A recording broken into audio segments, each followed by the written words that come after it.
சூழலியல் படிப்பவரை எவ்வாறு அழைப்பர்? ஏ. சமூகவியலாளர், சோசியாலஜிஸ்ட்.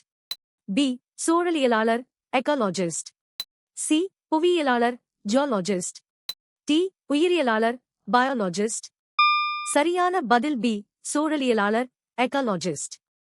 9. சரியான விடை பி. சோகஸ்மேலி உயிரினங்களுக்கும் அவற்றின் சூழலுக்கும் இடையிலான உறவைப் பற்றி படிக்கும் அறிவியல் அறிஞர் சூழலியலாளர், எக்காலஜிஸ்ட் என்று அழைக்கப்படுகிறார். இவர்கள் சுற்றுச்சூழல் சமநிலை மற்றும் பாதுகாப்பு குறித்து ஆய்வுகளை மேற்கொள்கின்றனர்.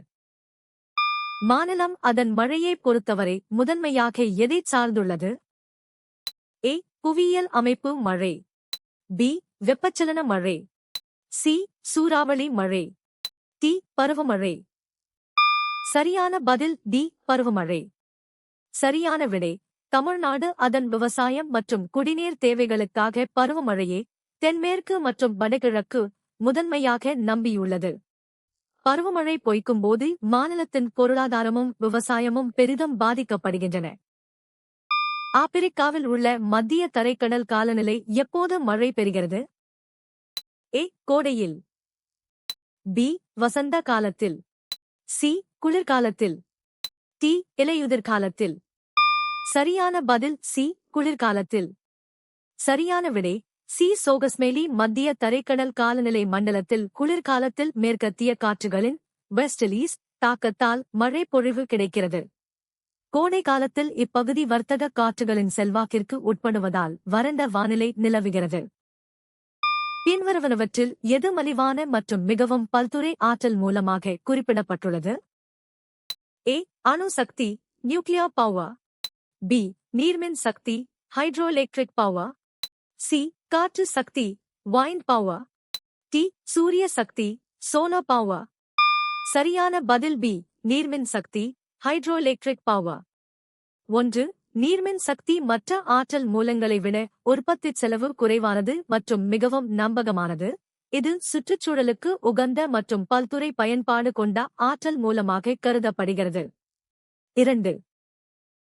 இதுவரை பதிவு செய்யப்பட்ட மிக அதிக அழுத்தம் என்ன? A. 999 MB. B. 87.0 MB. C. 1083.8 MB. D. 1013.25 MB. சரியான பதில் சி. 1083.8 MB. 8. இதுவரை உலகிலேயே பதிவு செய்யப்பட்ட மிக அதிகபட்ச வளிமண்டல அழுத்தம் 1083.8 MB ஆகும். இது ரஷ்யாவின் அகட்டாவில் அக்டா பதிவானது. மிக கடுமையான குளிரின் போது காற்று அதிக அடர்த்தியடைவதால் இத்தகைய உயர் அழுத்தம் ஏற்படுகிறது. பின்வருவனவற்றில் தமிழ்நாட்டில் உள்ள முக்கிய துறைமுகங்களில் இல்லாதது எது? A. Thoothukudi, Tuticorin. B. Chennai, Chennai. C. Ennore, Ennore. D. Nagapattinam, Nagapattinam. சரியான பதில் டி. நாகப்பட்டினம், நாகப்பட்டினம். 1. தமிழ்நாட்டில் சென்னை, எண்ணூர், காமராஜர் மற்றும் தூத்துக்குடி, வஜூ சிதம்பரனார் ஆகிய 3 மட்டுமே முக்கிய துறைமுகங்களாக மத்திய அரசால் அங்கீகரிக்கப்பட்டுள்ளன. நாகப்பட்டினம் ஒரு நடுத்தர அல்லது சிறிய துறைமுகமாக மாநில அரசின் கட்டுப்பாட்டில் உள்ளது. கண்டப்பகுதிகளில் புவி மேலோட்டின் தோராயமான தடிமன் என்ன? A. 5 kilometre. B. 35 kilometre. C. 50 kilometre. D. 15 kilometre. சரியான பதில் பி. 35 கிலோமீட்டர். 1. கண்டங்களின் மேலோடு சுமார் 35 கிலோமீட்டர் தடிமன் கொண்டது. இது முக்கியமாக சிலிக்கா மற்றும் அலுமினாவால் சீல் ஆனது. இது கடல் மேலோட்டை விட அதிக தடிமன் கொண்டது. 2. ஏ. 5 கிலோமீட்டர் என்பது கடல் மேலோட்டின் சராசரி தடிமன் ஆகும். பாலைவன வகை காலநிலையில் பொதுவாக காணப்படும் விலங்கு எது? ஏ. வரையாடுகள், கசெல்ஸ். பி. குரங்குகள், monkeys. C. Raccoon, raccoon. D. கஸ்தூரி எருது, மஸ்க் ஆக்ஸ். சரியான பதில் ஏ. வரையாடுகள், கசெல்ஸ். சரியான விடை ஏ. சோகஸ்மேலி வரையாடுகள், கசெல்ஸ் குறைந்த அளவு நீரை அருந்தி வறண்ட நிலப்பகுதிகளில் வாழும் திறன் கொண்டவை. எனவே இவை பாலைவன காலநிலையில் காணப்படுகின்றன. இவை பாலைவனச் சூழலுக்கு ஏற்ப தங்களை மாற்றிக்கொண்ட விலங்குகள் ஆகும். பாறைகள் பொருளாதாரத்திற்கு எவ்வளவு மதிப்புமிக்கவை மற்றும் முக்கியமானவை? ஏ. மிகவும் மதிப்பு மிக்கவை அல்ல. பி. சற்றே மதிப்புமிக்கவை. சி. மிகவும் மதிப்புமிக்கவை, ஹைலி வேல்யூபிள். டி. மிதமான மதிப்புமிக்கவை. சரியான பதில் சி. மிகவும் மதிப்புமிக்கவை, ஹைலி வேல்யூபிள். பாறைகள் கட்டுமான பொருட்கள், எரிபொருட்கள் மற்றும் விலைமதிப்பற்ற தாதுக்களை வழங்குவதால் அவை பொருளாதாரத்திற்கு மிகவும் மதிப்புமிக்கவை. சிமெண்ட், உலோகம் மற்றும் நிலக்கரி போன்ற பல தொழில்கள் பாறைகளையே சார்ந்துள்ளன. இந்துக்களுக்கான மத சுற்றுலா தலத்திற்கு எடுத்துக்காட்டாக விளங்கும் நகரம் எது? A. Angkor Wat. B. Jerusalem. C. Mecca. D. Varanasi. சரியான பதில் டி. வாரணாசி. வாரணாசி கங்கை நதிக்கரையில் அமைந்துள்ள மிக பழமையான மற்றும் புனிதமான நகரங்களில் ஒன்றாகும். இது இந்துக்களின் ஆன்மீக தலைநகராக கருதப்படுவதால் மதச் சுற்றுலாவிற்கு சிறந்த உதாரணமாகும். அங்கோர் வாட் கம்போடியாவில் உள்ள ஒரு கோயில் வளாகம். இறைச்சியை அதிகம் உற்பத்தி செய்யும் கண்டம் எது? ஏ. தென் அமெரிக்கா, சவுத் அமெரிக்கா. பி. வட அமெரிக்கா, நார்த் அமெரிக்கா. சி. ஐரோப்பா, யூரோப். டி.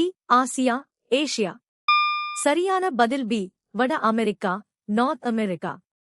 2. வட அமெரிக்கா, குறிப்பாக அமெரிக்கா மற்றும் கனடா, நவீன தொழில்நுட்பம் மற்றும் பரந்த புல்வெளிகளைக் கொண்டு இறைச்சி உற்பத்தியில் முன்னணியில் உள்ளது. இங்குள்ள வணிக ரீதியான கால்நடை வளர்ப்பு உலகளாவிய இறைச்சித் தேவையை பூர்த்தி செய்கிறது.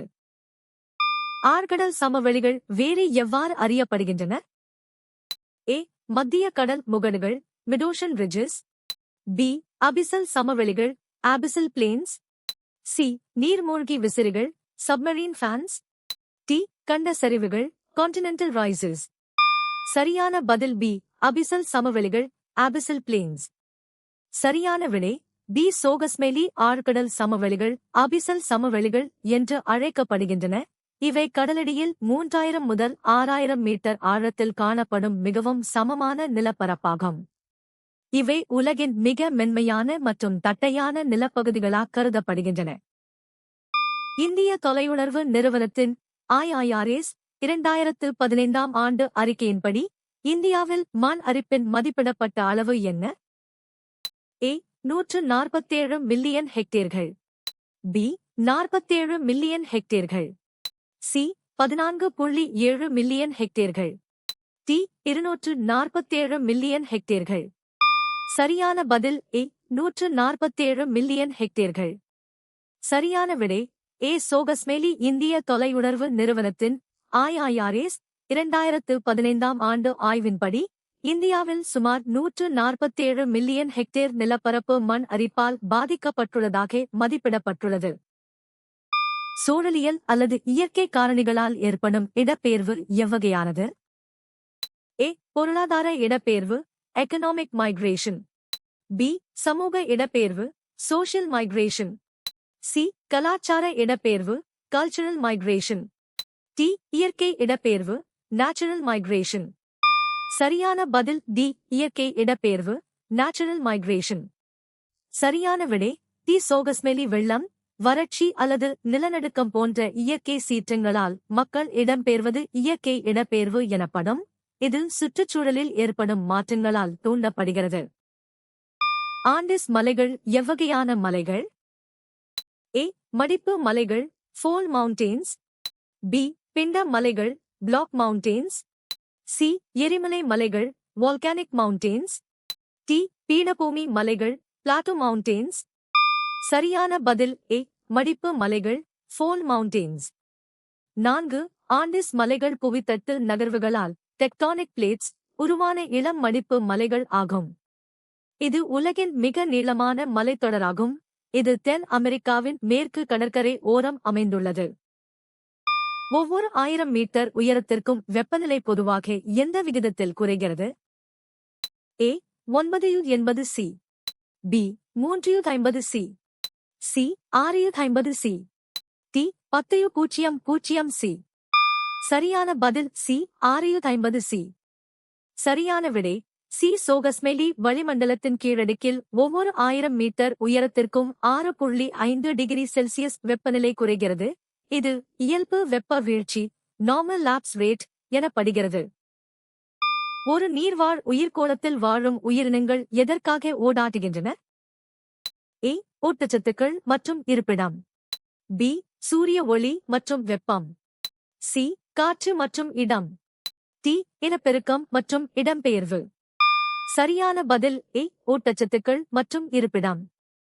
3. சரியான விடை ஏ. சோகஸ்மெலி நீர்வாழ் உயிரினங்கள் தங்களின் உயிர்வாழ்விற்கும் வளர்ச்சிக்கும் தேவையான உணவு, ஊட்டச்சத்துக்கள் மற்றும் பாதுகாப்பான இடத்திற்காக ஒன்றோடொன்று ஓடாடுகின்றன.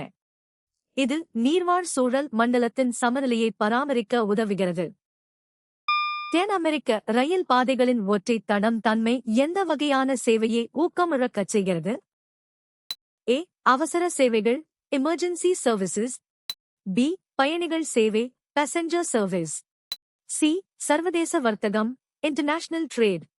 டி. சரக்கு சேவை ஃப்ரேட் சர்வீஸ். சரியான பதில் பி. பயணிகள் சேவை பேசஞ்சர் சர்வீஸ். சரியான விடை பி. சோகஸ்மெலி தென் அமெரிக்காவில் உள்ள ஒற்றை இரயில் பாதை அமைப்பு திறமையான பயணிகள் போக்குவரத்திற்கு தேவையான வேகம் மற்றும் இடைவெளியை கட்டுப்படுத்துகிறது. நீங்கள் எத்தனை சரியாக பதிலளித்தீர்கள்?